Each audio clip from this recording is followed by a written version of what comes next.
We touched yesterday in various dialogues, and also you may have heard me say this many times,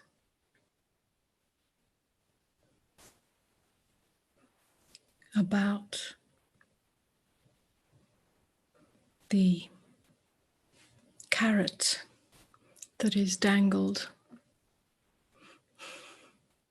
on the seeking path, the fantasy, the dream, the hope, the desire, or the desperation for a moment of enlightenment, self-realization, liberation that will put an end to all suffering. And somehow it always seems to be not quite here, but in a future moment, the next moment, or the next lifetime.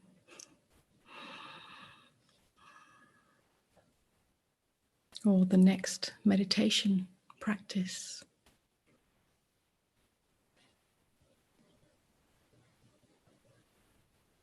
Or the next understanding, or the next piece of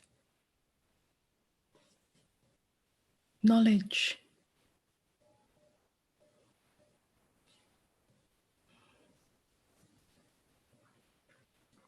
And how that seeking mechanism, which is really a mechanism of the ego self that can never truly pause and die into presence, because presence is a death of that mechanism, an end of that mechanism. How that seeking keeps us on the treadmill of the spiritual shopping syndrome. So you've often heard me to speak of this, and when in listening at various times to what is being asked or what is being said, I will very much invite you to notice that mechanism and to be willing to stop.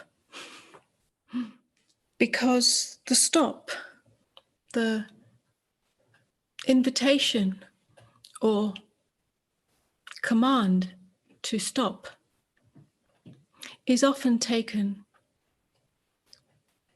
to be an excuse for either resignation or laziness. That in stopping the spiritual search, there's a kind of permission to fall back into a personal comfort zone. A personal comfort zone in which I no longer need to be vigilant to old, automated patterns of reactivity. If I don't need to achieve this special state of awakened consciousness and everything is okay, I am to welcome everything, then I can just fall back into old emotional patterns. It's okay for unconscious reactivity and so on. And I no longer need to stay on that razor's edge of vigilance and surrender. And so this allows a kind of personal comfort zone to reform itself as a kind of excuse and a kind of permission for stopping the spiritual search. So the other side of the coin is that whilst the spiritual shopping syndrome, the seeking of another teacher or another teaching or another practice or another method ad infinitum, or waiting until I am worthy enough, until I am fixed enough, until I am good enough in order to be free, is a illusory trap on the path. Whilst that is true, it is also true that your desire, the deepest desire, not the desire from the surface, not the desire in the immediacy of the moment, but your deepest eternal desire, your longing, your deepest longing for truth, the true spiritual search must be alive in you, otherwise there is no transformation.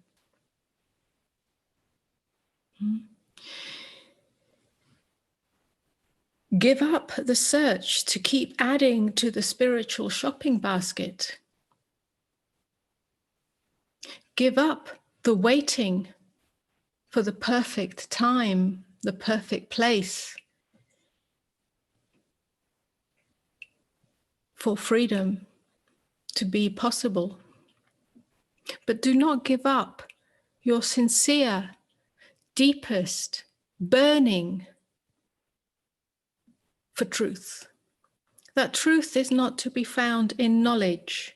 That truth is not to be found in spiritual terminology or spiritual ideology. It is not to be found in anything that is handed down. That is child's play. It feeds the mind. And that's wonderful for a time. It has its place, of course, because everything is a pointer to truth. But at some point, something more mature than that needs to happen. Something more true than that needs to happen. The longing for truth is the longing, the sincere longing, the sincere desire to know what is true right here, right now, in this moment, to know that which is more true than any narrative of the mind, that which is more true than any commentary about your experience, that which is more true than any position you take, any opinion, any belief, any standpoint, any viewpoint, any perspective.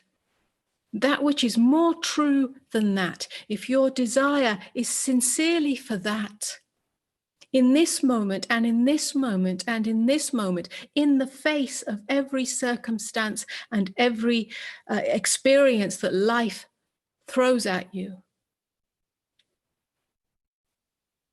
then there is the possibility for transformation, a transformation of consciousness from suffering, from imprisonment, from being caught in the matrix of conditioned belief and conditioned seeing, to true liberation, the liberation which you were seeking by filling up the spiritual shopping basket. It's here, now, in every moment. And that means that your value system changes. We rarely talk about values in the spiritual arena. Values is kind of what we might speak about in the personal transformation or the self-help arena. We assign values, a value system, to usually the things that we have and the things that we do. For some, looking beautiful, looking pretty, looking attractive, looking handsome is high up on their value system. For others, accumulating wealth or the right car or the right house or many beautiful objects is a value system.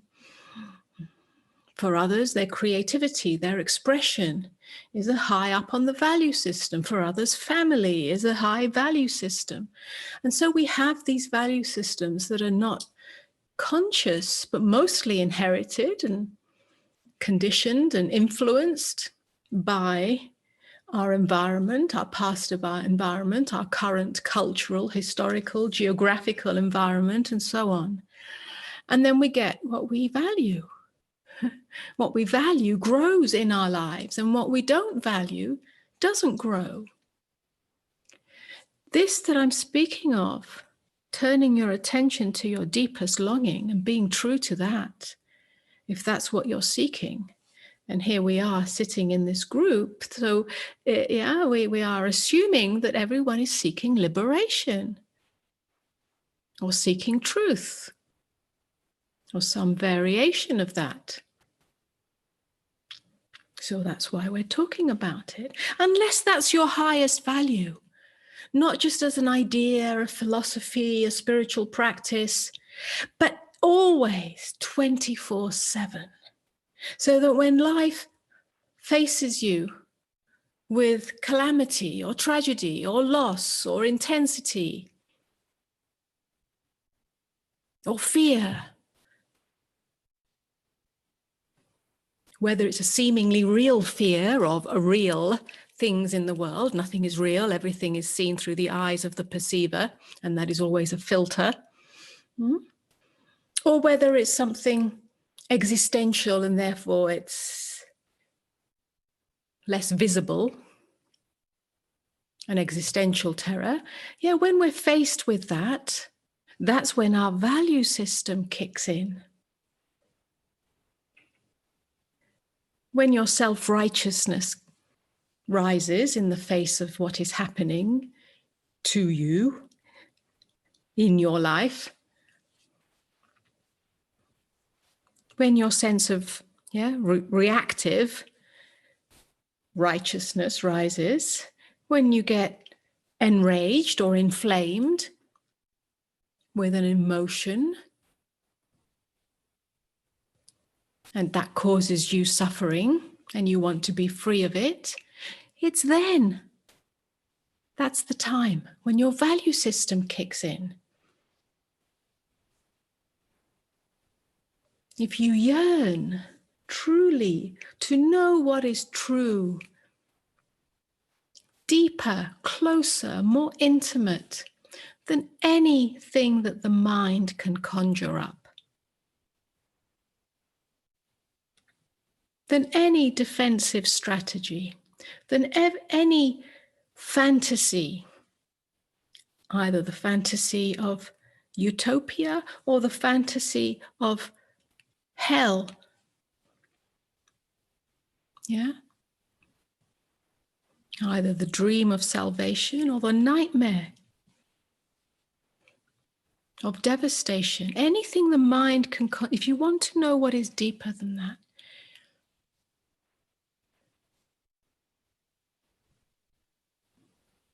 always, then you will come closer and closer and closer and closer to the truth of what is here now, to the aliveness of your breath, to the bare bones, the facts of this, and this. Eventually it will bring you to the bare reality of awareness itself, the awareness that never went away. It never went anywhere. It doesn't go anywhere. It doesn't disappear. It cannot be lost. It cannot be gained. It has always been here. It is always here in the midst of emotion, in the midst of opinion. There is always awareness. Awareness is not a commodity that we can increase or decrease, even though that seems to be what we are taught through spirituality or through self-help or through mindfulness practices. Yes, you can be aware of awareness, or you can be unaware of awareness. That's the capacity for self-reflection. When you become aware of awareness, the awareness that is always here, otherwise there would be no experience, no perception, no sensation, no aliveness. When you become aware of awareness, the light of being grows, the light of consciousness grows. It comes into the foreground.